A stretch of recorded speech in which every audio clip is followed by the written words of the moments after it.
are you? Thank you so much. I'm so glad you're here and you found my channel. My name is Melissa from Michigan, and I'm here for Souptember. I am making soups. It's a great time of year for that. I saw the really cute meme of George Costanza where he says, "I need a minute. I'm switching to soup season." And yes, we are switching to soup season, and it's going to be great. I already had one video put out for you. I will link it down below, but I got two amazing soups for you here. One is that end of summer corn season, and you will definitely want to make this soup. And the second one, you won't believe how easy it is to make a homemade tomato soup. You won't believe it. So please go ahead and subscribe. I really appreciate you being here. Hit the thumbs up. Tell YouTube that you are watching, and I really do appreciate you being here. I'm just so thankful that I can continue to do this, share with you guys, get some new friends on here, and come along with me in my kitchen, what I'm going to make my family. Soup is such a great money saver, so don't forget that too. This is something that stretches, or if you want to make a soup on a weekend and put it in some containers for you throughout the week, you have your work lunches ready to go. So it's great. So go ahead. I hope you try out these recipes and subscribe and stick around with me. So let's get into making some soup. All right, here is your ingredient list for potato corn chowder.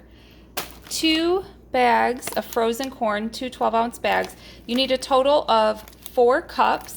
If you have fresh and you have time to cut it off the cob, that would be amazing. But I'm using frozen. It does call for russet potatoes, which I don't have, so I would rather use up what I do have. It might not be as creamy using the red potatoes, but again, I want to use up what I have. So I have 6 fairly small red potatoes compared to my hand, or it says 2 large russet potatoes. Some chicken broth. I'm going to use this broth base, and then you use water. Celery, carrots, onions, some garlic, just a tiny bit of Italian seasoning. I think it says 1/4 teaspoon. Some bacon. Everything's better with bacon. A 1/4 cup of flour. Oh, it's in the fridge. Heavy cream, or half and half. I have half and half. There it is, my half and half. And salt and pepper. All right, let's get started on this. Got a nice sized soup pot here. I really like this one. It's a Rachel Ray brand. I had used some bacon for something else, so I put the leftovers in here. You're gonna cut the bacon up first and get that rendering, and you're gonna use a little bacon fat to get your vegetable sauteing. I'm gonna take, it said 4 slices, so that would be, this would be 1, 2, 3. I'll grab a couple more. But the trick I wanted to show you is I love to use kitchen shears to cut the bacon, because in this recipe, you know, it's going to be bacon bits. So you're going to want to cut it up into pieces. And I do like to start the bacon in a cold pan, so it is off the stove right here while I'm cutting it up. And then you're just going to pull it apart, just like this, and drop it in and cook it over medium heat. I'm going to get started on that. Peel and chop up all of my veggies. Look at this super crispy bacon. So the trick to getting your bacon crispy is to start it in a cold pan and then put it on like medium low and cook it on low. I did take off some of the bacon grease, but we do have a good amount of grease still left in the pan. Chopped up my veggies. I am going to throw in the celery, carrots, and onion into the bacon grease, and that is what we're going to saute that, get that going. Try to soften up these vegetables. This is going to take about 5 minutes.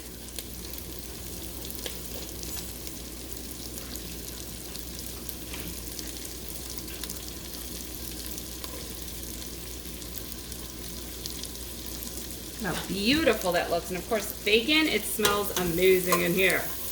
All right, let's let this saute for just about 5 minutes.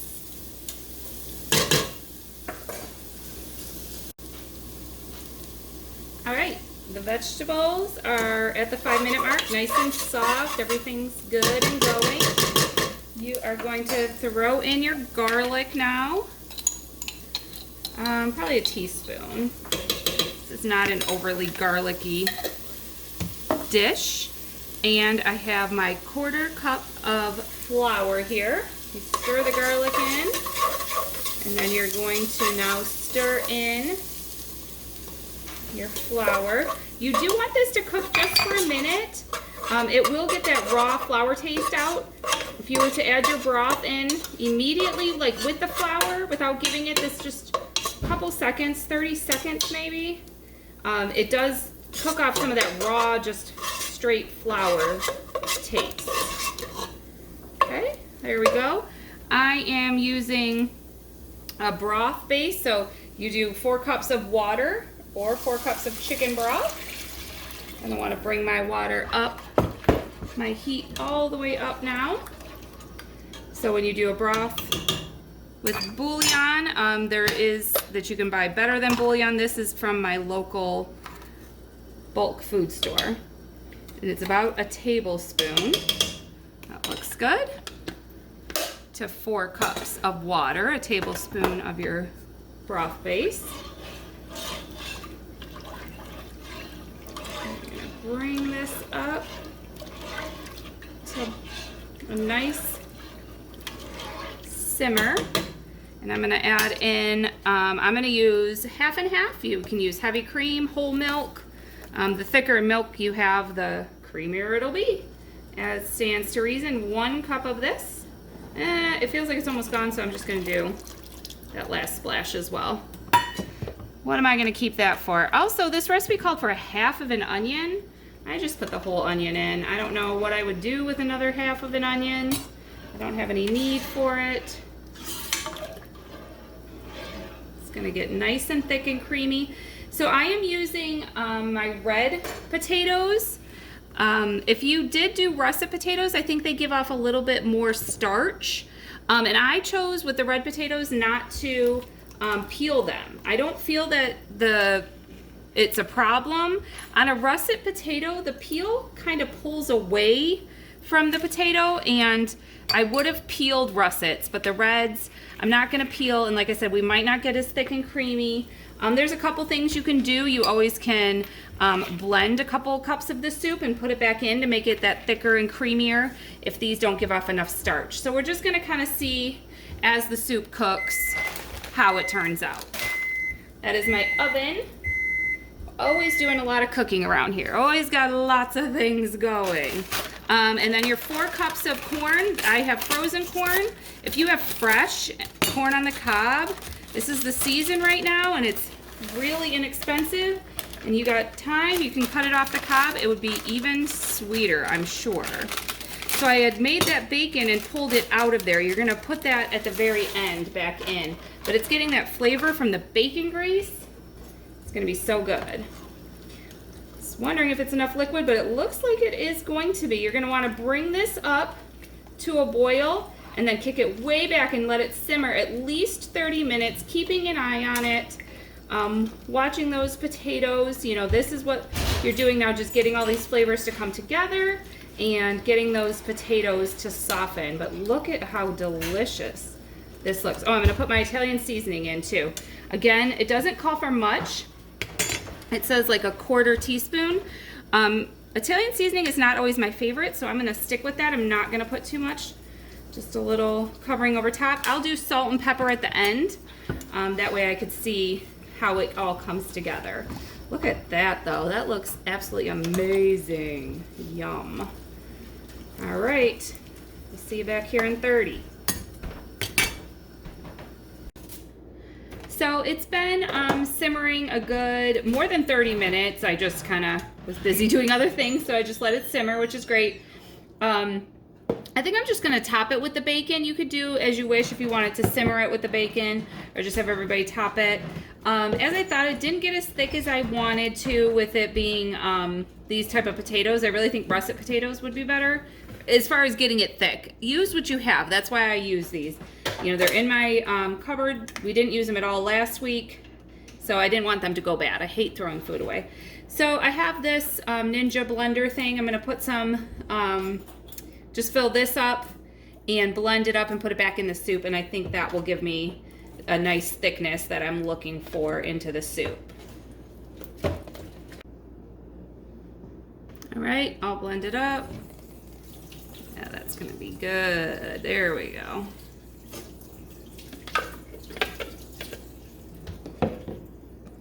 Oh, yes, ma'am. Oh, this looks so good.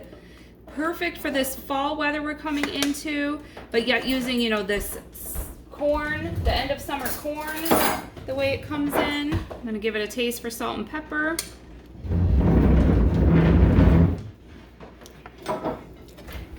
Oh, it's so good. I think it could use a little both salt and pepper. Granted, I didn't add the bacon into it yet, so that might change each person's bowl, so I'm not gonna over salt it. But there you go. I'm gonna leave the link for the recipe down below. And thank you so much for watching. I really hope you try this one out. This is what you'll need for Panera's Copycat Tomato Bisque Soup. Yes, canned tomatoes. I swear, it's so easy and it tastes so much better. I found these at Dollar Tree.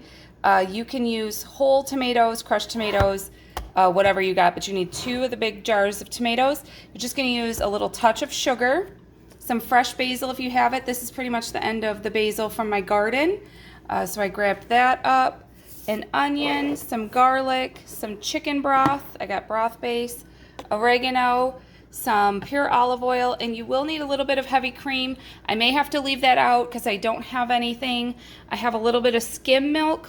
Don't think it'll do the same thing, so I'm going to take a look at the soup without it and see where I'm at. So you got to chop up your onion. If your cans of tomatoes are whole tomatoes, you're gonna put it through a blender or immersion blender in order to chop them up. My tomatoes are crushed, so I'm trying really hard to get this as small as I can. And the way you do that, you do your normal chopping, and then the best thing to do is hold the tip of your knife down on the cutting board, and then just keep going back and forth, and back and forth, and back and forth, till you get your size onion that you're looking for. So my onions look ready. You don't want them to brown, you just want them to soften. And you are going to put in some garlic. I don't have much left here, so I'm probably gonna end up kind of just using the rest of it. But I'll link the recipe. I think the recipe says 4 cloves, which this is probably not. But it's what I have. I do have garlic powder at the end. I can add some if I feel that it needs it. I'll let that saute 1 second. Delicious. I'm going to put in my 1 cup of water, which is for my chicken bouillon, vegetable broth, whatever you have. But I have the broth like this, so it's just about a teaspoon of broth base to 1 cup of water. I'm going to add my canned tomatoes. These are the big cans, 2 28-ounce cans.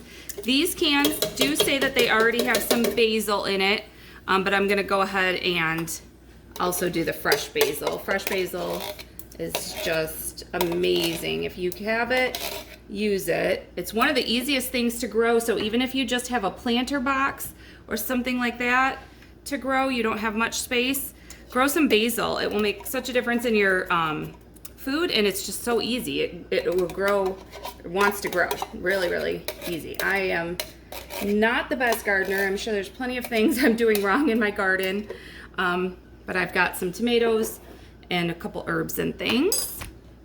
Calls for a little bit of oregano. I'm gonna put that in.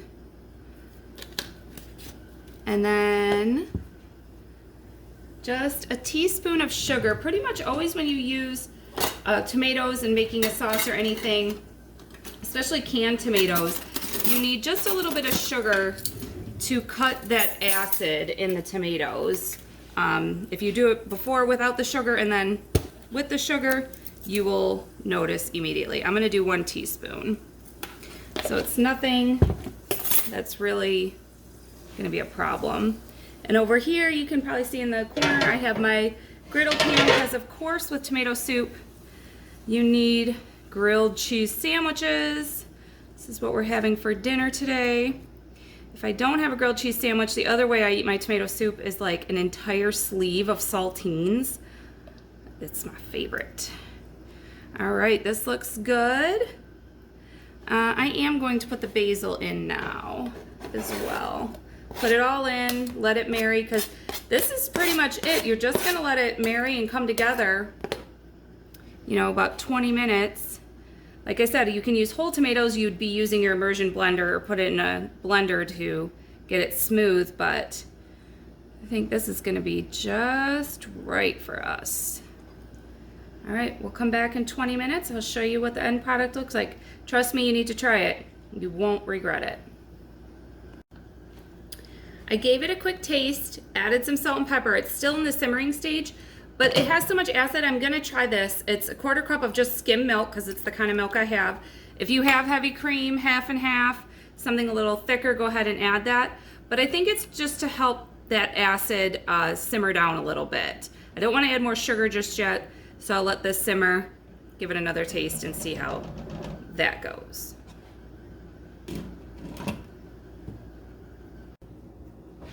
So yeah, that little tiny bit of milk did make the difference, and I think the soup is just great. I'm totally happy with the texture and everything for me. Even the little bits of onion in there will be great. So yes, this tastes so much more elevated than just a regular tomato soup, but yet you are making it with canned tomatoes, so it comes together in an instant with your delicious grilled cheese sandwich, and have a beautiful dinner. Thanks for watching.